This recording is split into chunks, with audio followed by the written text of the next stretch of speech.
Hello and welcome to our fifth non-profit virtual data seminar. We're broadcasting live on YouTube, and we're delighted to have another exciting presentation today. So just to give an overview, this is a seminar series to share research from across the world using data about the third sector or the non-profit sector, and in particular to focus on the methods and the challenges of working with data and showcase a range of research. Today, I'm delighted that we're joined by Professor John Mohan, who's a Professor of Social Policy and Director of the Third Sector Research Centre at the University of Birmingham. John's going to talk to us about his work and the work of others who've been involved in the Third Sector Research Centre, and in particular the contribution that TSRC has made to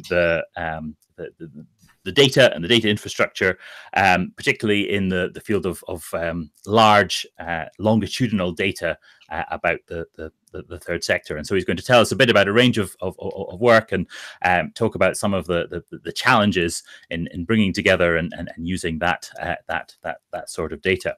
So I was delighted that John could join us and that we will hear what he has to say. As usual, if you want to have ask questions or make comments, then please do so in the YouTube channel alongside the video, just in the comments there.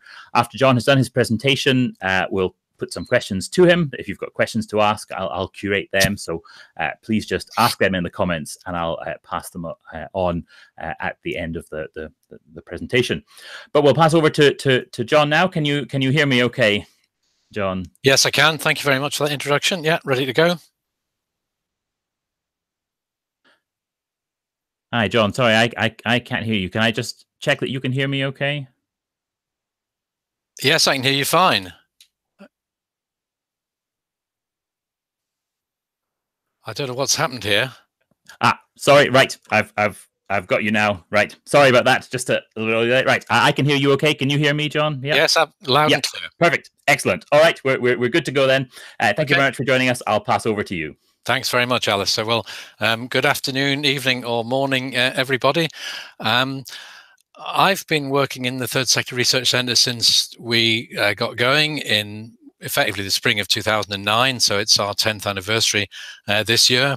And what I'm going to talk about today is some things that we, in a way, were established to do, but other things that we weren't really expecting to have to do when we were set up. And I'll explain what I mean by that in a minute. Most of the focus is going to be on UK and, in practice, English and Welsh charities, organizations which conform to international usage in terms of the definition of the third sector. So they're formal organizations, private, self-governing, non-compulsory. They don't distribute profits.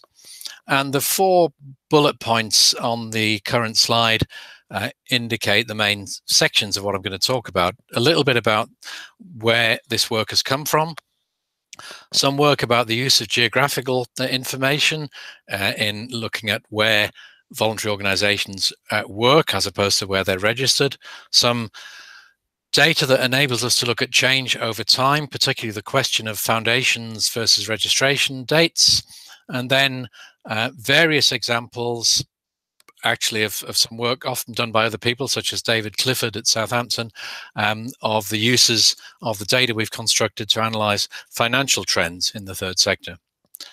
So now, good, that's working. So this is primarily data captured from the Charity Commission. And it's fair to say that if the Charity Commission had seen its role in any way as preserving data for future use, as opposed to maintaining a live register as a regulator, our job would have been a lot easier.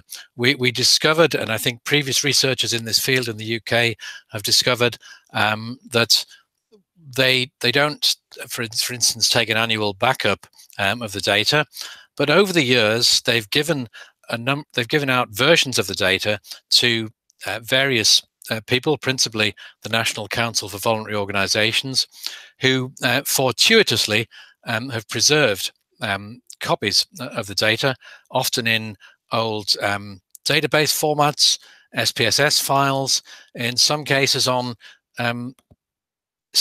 what are now regarded as seriously old computer media, such as jazz drives, if anybody remembers those. They're mini tape drives that were current in the early 1990s. And at one point, we had to get a retired professor of computer science to read some of those for us because he collected old drives of various kinds. So we've put together data that goes back to the early 1990s in relation to financials. So just to outline a little bit of some of the stuff we've used, it depends, as regulatory data does, on things like financial thresholds for registration and reporting. Currently, the threshold at which you're required to report is an income or expenditure in excess of £5,000 a year. That influences change over time, or analyses of that. There'll be information pertaining to the charity, such as its geographical area of benefit, and note that actually around 40% of charities don't say anything about that. Governing documents telling us what the charity is established to do, and particularly the dates of those governing documents, which I'll come back to later. Objects relating to the purposes and how they will be carried out. And I know Chris Dam, in an earlier seminar in this series, spoke about those, so I won't talk about those. And financials, which I will say rather more about. So we've constructed a panel data set of financials, which, to give you an idea of its scale, now has around 3 million observations, where each observation is a valid financial report of income or expenditure for one financial year. And the series starts in the early 90s, from which we can track around 10,000 organizations. By the time we get to 1997, I think we can track going on for 100,000 organizations, more or less continuously in the subsequent 20 years.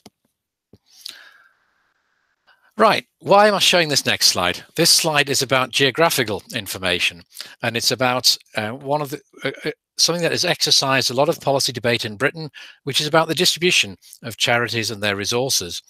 And it's what this slide is telling you is that charities sometimes have an extremely long reach. This is an open mountain shelter maintained for emergency use in the Highlands of Scotland. It's probably 10 miles from the nearest road. It's maintained by the Mountain Bothies Association, which does similar Stirling work from the north coast of Scotland to various locations in the middle of Wales. So actually specifying where charities act is a pretty tricky job. One of the largest in Britain is the Royal National Lifeboat Institution, which was established before the partition of Great Britain and Ireland in the early 20th century. So technically, the RNLI's area of benefit is within 100 miles of the coast of the British Isles. Some, on the other hand, are very small indeed. Why might we be interested in this? Well, if we're interested in the contribution that voluntary organizations make to communities, as in debates around social capital or their influence on things like the likelihood of volunteering, it's the kind of thing we might want to know more about. It's fair to say that some of the data is pretty historic. Some charities in England and Wales have been around for a very long time, and this current slide shows the description of the area of benefit of some of them. So there's one, quite a large one, in Walton-on-Thames, just west of London, spending £3 million a year, which can only spend that money in the ancient parish of Walton-on-Thames. I should point out that for those not familiar with this sort of thing, we abolished ancient parishes in this country in 1851, and yet they are still influencing where charitable activity takes place.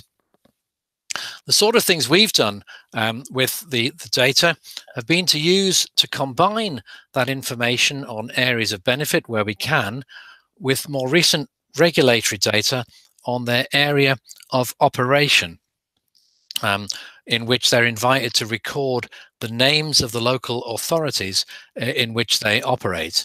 So that enables us to do something about a familiar problem in this field, which is identifying organizations that are registered in an area as compared to those that are operating within it. And what I'm now going to describe is some work we've done for a big paper coming out in a geography journal very soon, which is about the influence of the distribution of charities on the likelihood of volunteering.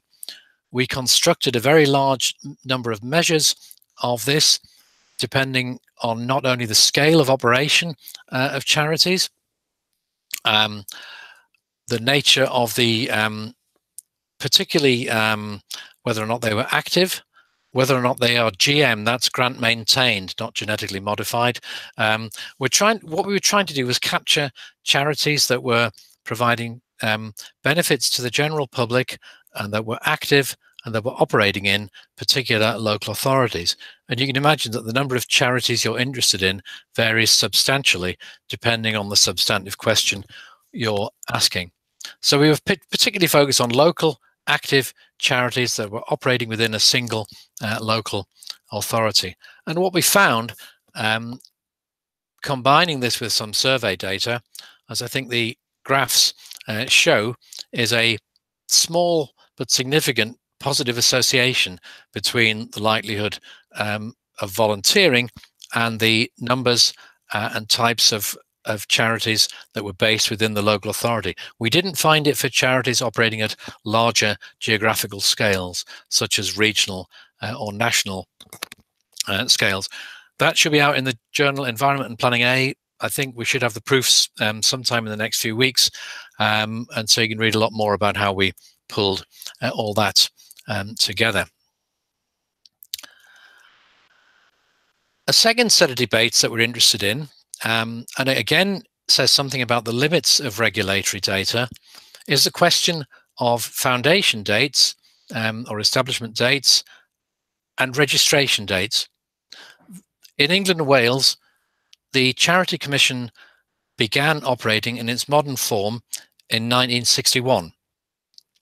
So registration dates are by no means a secure guide to how long organisations have been around. Clearly, many had been in existence years, decades, in some cases centuries prior to 1961. Some examples of these are given on the slide. So there's one, the second one down is a scheme of the Charity Commission, which at that time regulated a more limited set of charities than it does now, sealed on the 12th of November 1897. These are extracts from the governing documents of the charity. There's a text field which they must submit to the Charity Commission that tells the Commission the legal documents on which the charity is founded and the dates that pertain to them. So the next one below, St. Martin's in Birmingham, established by an Act of 1893, amended in 1964.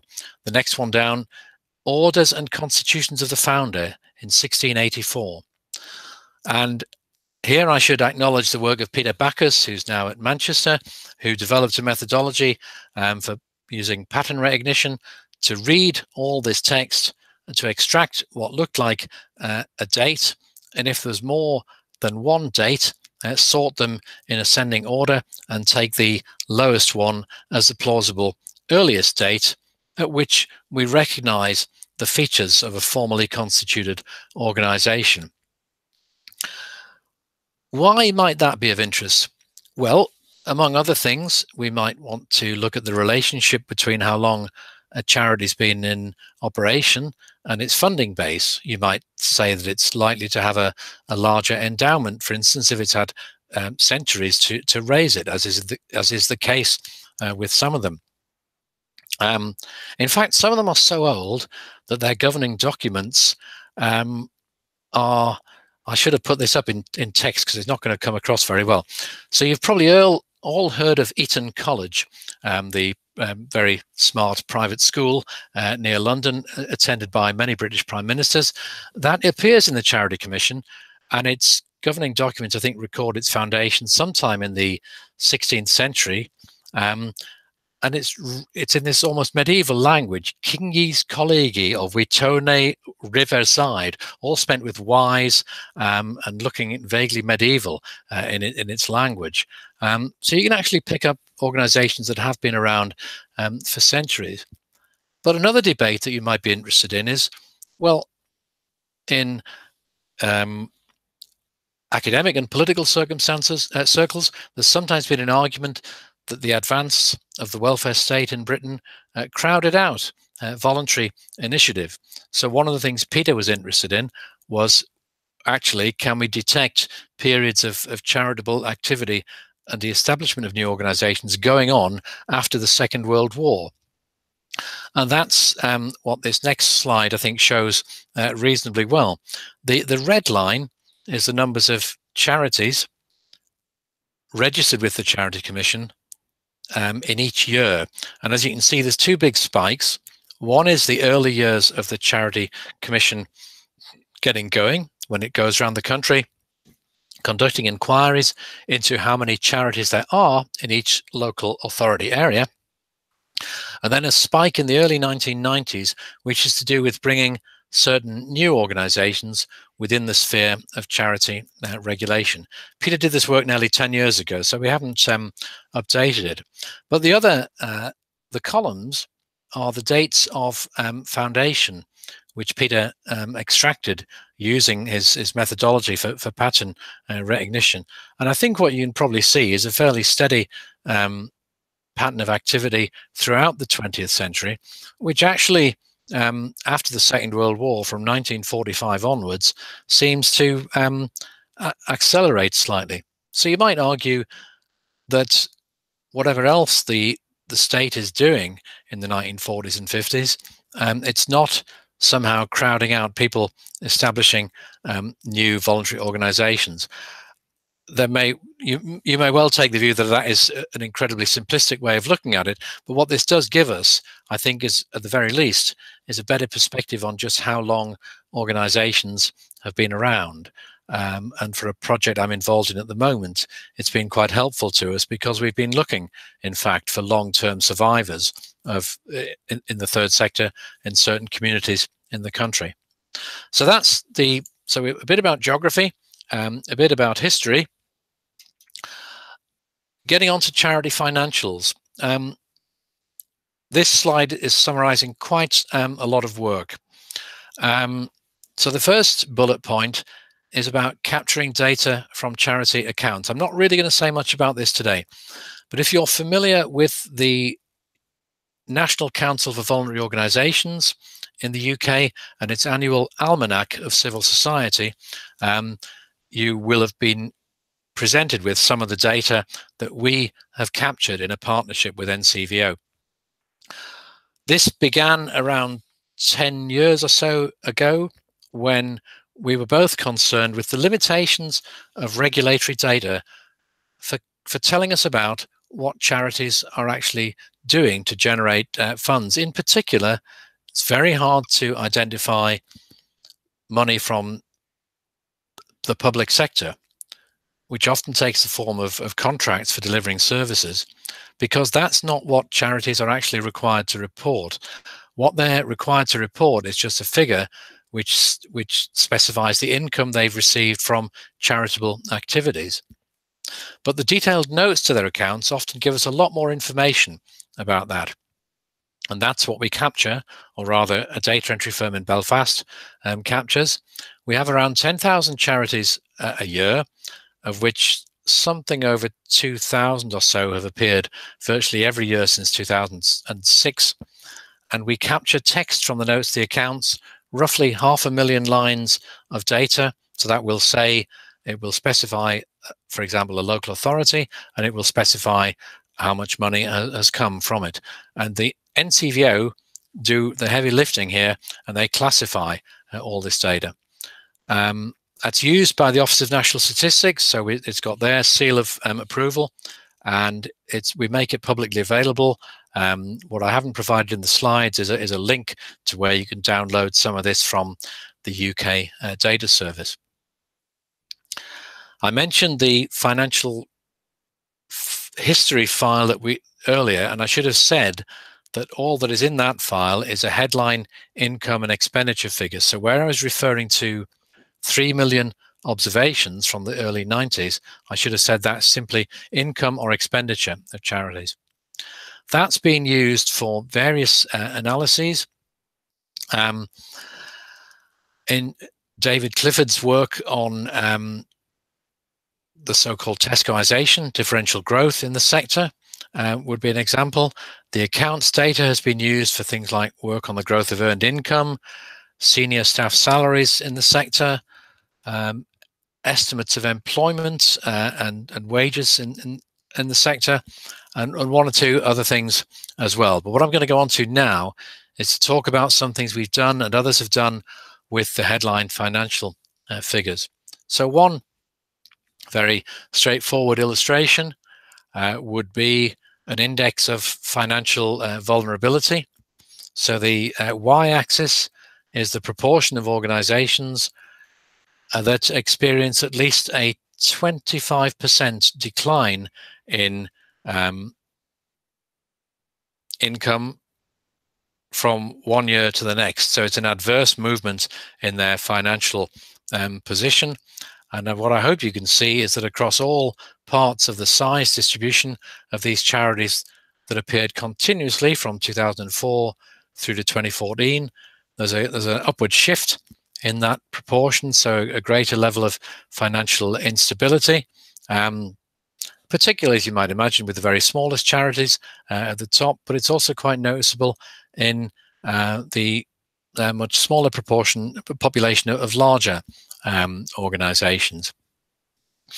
And obviously, as that data set builds up, we can begin to say rather more about the impact of those conditions.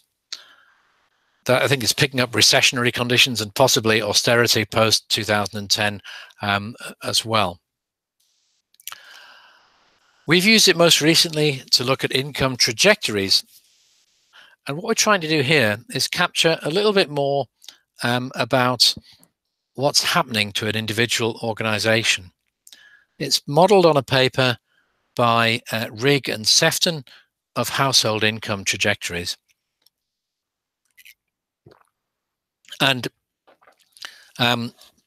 it's probably worth noting that the examples I'll give are based on relative movements among the income distribution, not absolute changes. So we're not looking at has their income gone up by 10 or 15 or down by 10 or 15%. It's simply where they are in the income distribution, which imposes certain limitations on the conclusions, because obviously organizations at the top and the bottom can't move very well. Certainly the ones at the top, it'll take a very large change in their finances for them to move down or up the income distribution. So what we do is we look, we assign each charity to the percentile of the income distribution that it's in each year. For the period in question, we calculate the mean position and the differences between each year's position and the mean, and also the differences in their position in the distribution at the beginning and end of the period. The reason we were interested in this is that there's often rhetoric in the charity sector about, if you like, the sky falling in, that there's some sort of crisis that's having catastrophic effects on the sector. And we were interested in the extent to which this was actually the case. And what we defined is various profiles of typical charities. So the one on the left, this is an organization which, although its position in the income distribution appears to have dropped a little bit over the 15-year period of the analysis, it stayed within a fairly narrow range. The second one is a flat with a blip. A blip is a technical term for a fluctuation of more than a certain range within the distribution. So that's had one particularly bad year in 2009, but otherwise a fairly stable position. We've got rising and falling trajectories, so that they'll start in a particular position, they'll end up at least 20 percentiles either above or below where they began. So the one on the left appears to have had a trajectory in which it has a fairly, almost a gear shift around 2001, 2002, and then a slightly flatter trajectory, but still rising within the distribution through to 2014. Whereas the one on the right appears to be a more steady decline. And then some others, a fluctuation is at least 3 substantial movements up or down, or another trajectory not elsewhere specified. So I think in this particular case, we've got one that's in quite different positions in the income distribution at certain points in its in the period that we're analysing. By the end of the period, based on a very large shift in 2011, it suddenly shifted up a bit of a gear. And actually, when we look at this, around 70% of charities appear to have a flat or a flat with blip trajectory. There's not evidence of some sort of catastrophic decline. Around 5 or 6%, I think, of organizations have a persistent decline over the period, and there's a much similar sort of number steadily increasing. So it's a way of trying to use more of the data to give a picture of the greater range of experience that there is within the charitable sector. The next slides are here. I need to acknowledge the work of David Clifford at Southampton, using, again, some of our data sets, using the same period of 15 years of data. David actually helped initiate a lot of this work, effectively supervising the work of Steve Barnard, who was the researcher who put together a lot of the financial history data from us from the old media back in 2009. And these next two are from a paper that David produced in the Journal of Social Policy on the impact of recession on the charitable sector in England and Wales. So the first slide, he's focusing on the median growth rate for a typical, so that's the growth rate for a typical charity, controlling for inflation and so forth, both in nominal terms and in real terms. And the interesting thing, I think, about the allowing for inflation is just how much of an impact on the typical charity you see even before a recessionary period. There's negative growth across for the typical charity for most of the time period. And he looks at the lower illustration is about the cumulative effect on that. So the typical charity is about 14% worse off in 2014 compared to 1999. And in the voluntary sector, you'll often hear people talk about the nice decade following New Labour's accession to power in 1997, which is a combination of quite a lot of government money going into the voluntary sector and very favourable economic circumstances. And you can see what begins to happen quite rapidly after 2008 is quite a significant relative decline. But David breaks this down, and there's a lot more stuff in this paper that I can possibly summarize here. He breaks it down by different types of organization. And showing how the experience of some subsectors is quite different. So if you look at the three left, the first three graphs, voluntarism promotion, which is the voluntary sector infrastructure, legal and advocacy services, employment and training. These are all fields in which, in fact, there was a great deal of investment of public money. New Labour was very strongly supportive of the voluntary sector, and in contrast to the successor governments, it put a lot of money where its mouth is, investing in things like employment and training, investing in things like the councils for voluntary service. So what you see with those is actually some considerable cumulative growth up to around the time of the end of that government in 2010. But then you see with infrastructure, a quite steep drop, broadly not quite on the same scale for law and advocacy, similar sort of drop for employment and training, as various programs of state support from which the voluntary sector has benefited come to an end. Even so, I think organizations in some of these fields end up fairly close to where they were. Obviously, this is, I'd have to refer back to David's paper, or you could ask him yourselves.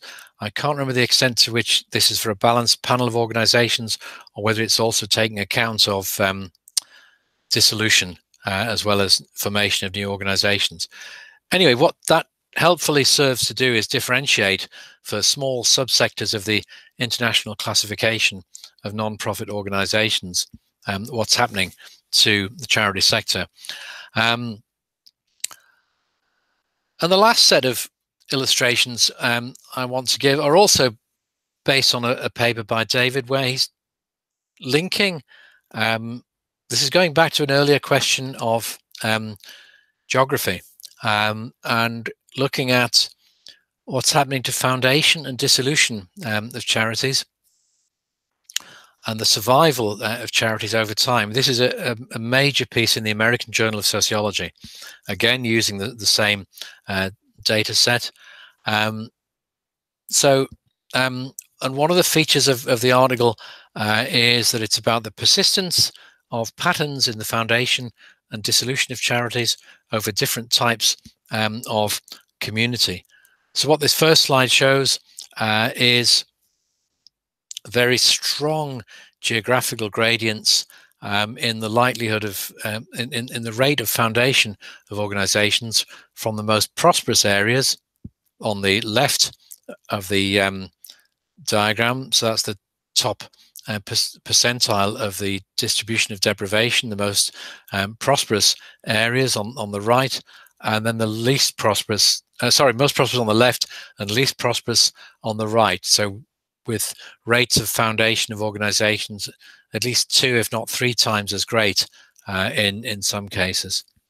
And he's tracking that through into dissolution rates as well, which are a kind of the reverse, very strongly associated once you control for things like the characteristics of the charity, such as its age, its income at the start of the period.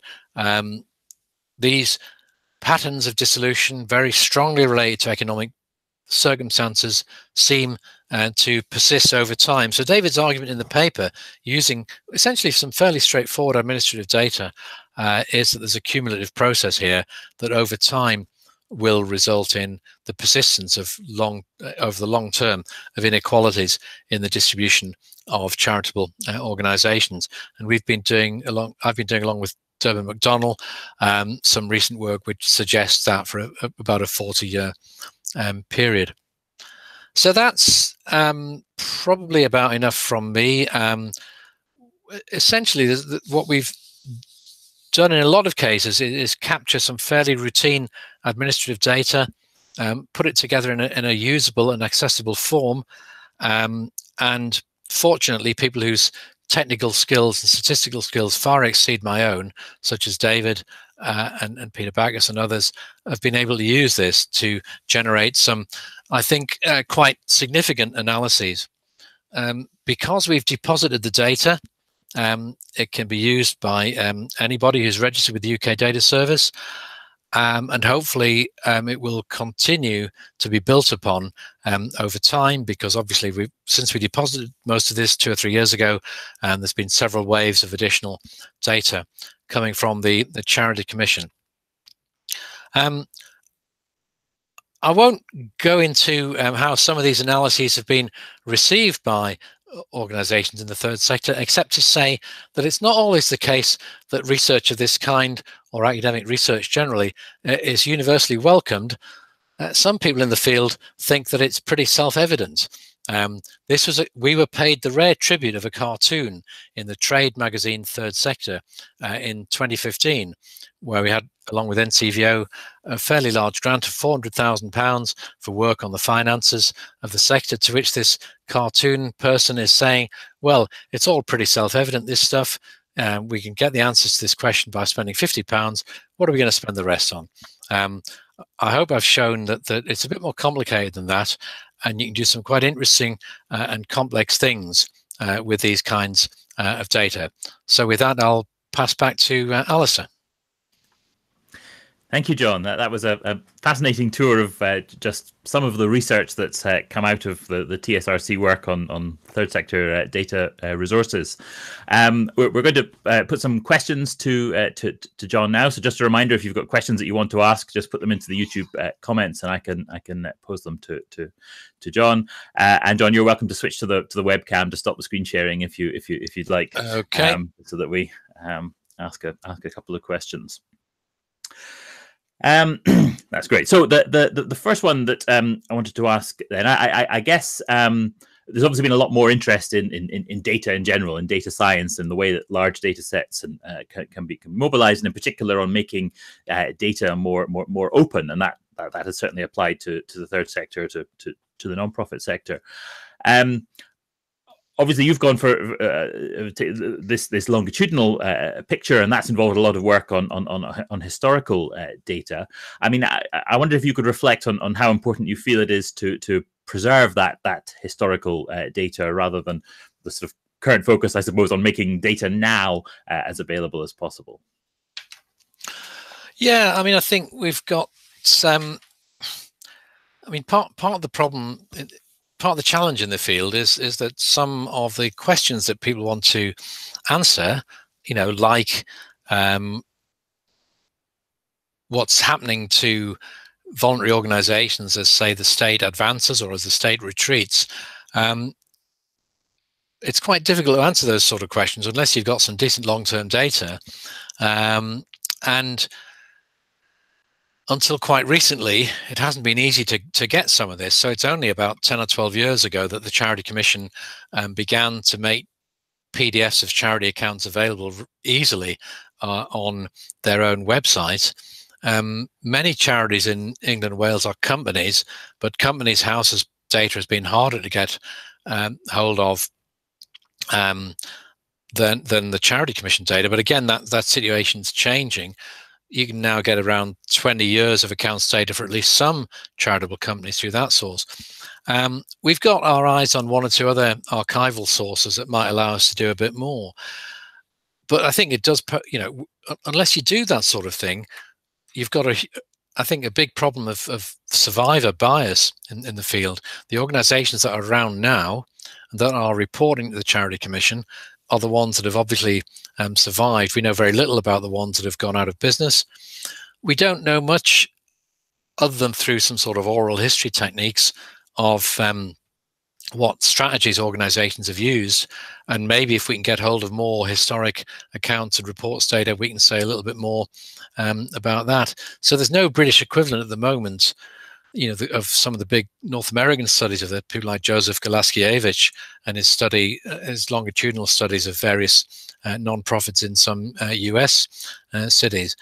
So, yeah, I agree. We need to be trying to do more of this, and if there are other opportunities to do it elsewhere, I think it would be great to hear about them and to try and do this not just in the UK but in other contexts. But unfortunately, I think we're going to be limited to a degree by some accidents of history in terms of what's been preserved for individual organizations. So in my university, there's a great archive which has got a small number of reports and accounts for some quite significant voluntary organizations covering most of the mid to late 20th century.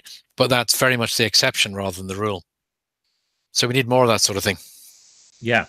No, that's interesting. I mean, obviously, there's a lot of, or there can be a lot of work involved in reconstructing the historical data, and you gave some description of that, accessing old media and so on. And I guess while you gave us a flavor of that, it's probably difficult to do justice the amount of effort that can be involved in doing that. I mean, what role do you think that the regulator or regulators should play in preserving that sort of historical data, so specifically with that purpose? And have we got to the point where we're kind of on top of it, that we're safe now? The data that's being generated now is going to be preserved? Well, I'm not quite sure that we'd be totally confident about that.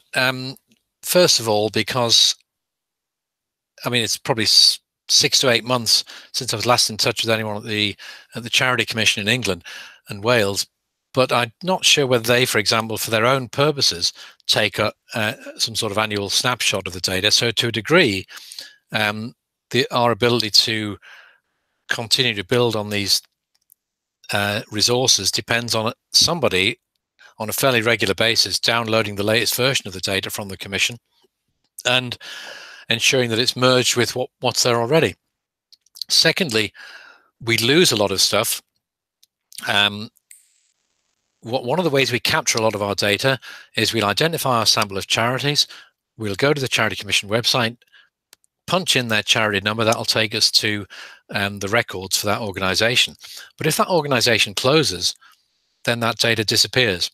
We don't really know what they do to preserve it. Their task, in a sense, is done once an organization closes. Their job is to maintain a list for regulatory purpose, so that people can be confident they're giving money to charities that are legitimate and are still in existence. So in a way, they don't necessarily see it as part of their mission. I think it needs some sort of long-term partnership to do it. It probably needs a bit more work with the regulators to say, actually, in this day and age, it really wouldn't be that complicated for you to hang on to the regulatory information you've got, the annual reports and accounts, the other returns that people fill in and back them up. And if that happened, that would give us a better picture of things like dissolution. And I think Chris's seminar referred to some of this as well. It actually gives us a more detailed picture of the activities that organizations are doing. I think they need to be persuaded there's not just an academic purpose, that it's not just an academic exercise, that there's a wider public interest in this. So if you think about in England, the collapse of organizations like Kids Company 2 or 3 years ago, we've got accounts of that, which are based largely on oral testimony, but we can't really go back now unless someone's downloaded and preserved the accounts. We can't really get to the bottom of what was happening at the finances of that organization. So I think there is a public interest in learning more about this, but it's a matter of what the research infrastructure needs to be to ensure that sort of task continues to get done. Yeah, thank you. And so one final question then. So you don't have to give away your best ideas, but where do you think there's untapped opportunity for using third sector data, either the existing data or accessing other data sources? Where might the focus of new and upcoming researchers be? Yeah, I think so. On the one hand, we've got some very good financial data. But what we haven't got, and which many people in the sector are saying we really need to have, is much better data on the outcomes and the impacts of the activities of the organizations.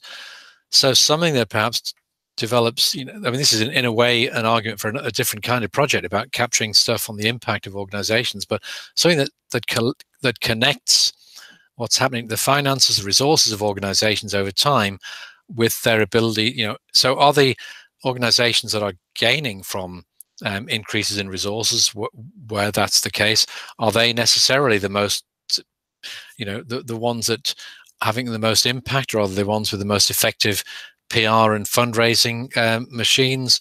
There are some pretty big substantive questions there certainly about the effects of fundraising and so forth on organizational resources, which I think could be answered as these kind of data sets build up. Great, thanks, John. That was a really interesting presentation and some good challenges there, points for thought and further discussion. So thank you again for joining us. So this is the fifth presentation in our series, and the final presentation of our kind of pilot run to test out this idea. On the whole, I'm pretty pleased with how it's gone. I think it's been a success. We've had some really good presentations. We've got some positive feedback from people who are viewing them. Our seminars in total, or the first four at least to date, have been viewed about 200 times, which is small fry in YouTube terms, but for a seminar series on non-profit data is something that I'm really pleased with. So it is an experiment that I plan to continue with, and I'm putting together the program for coming months at the moment for a season 2, if you like. So I am looking for presenters. So if anyone has research on or about the third sector or the non-profit sector using data, wants to talk about the data, talk about the methods, and share that from a range of contexts, then I'd be really interested to hear from you. So please do get in touch. The recording of this seminar, as with the others, will continue to be available on YouTube. So please do share it with anybody that is interested. I think has the potential to be a really interesting resource. Thank you again for whether you're joining us live or whether you're watching recording. Watch this space for further seminars in the future. Thank you very much.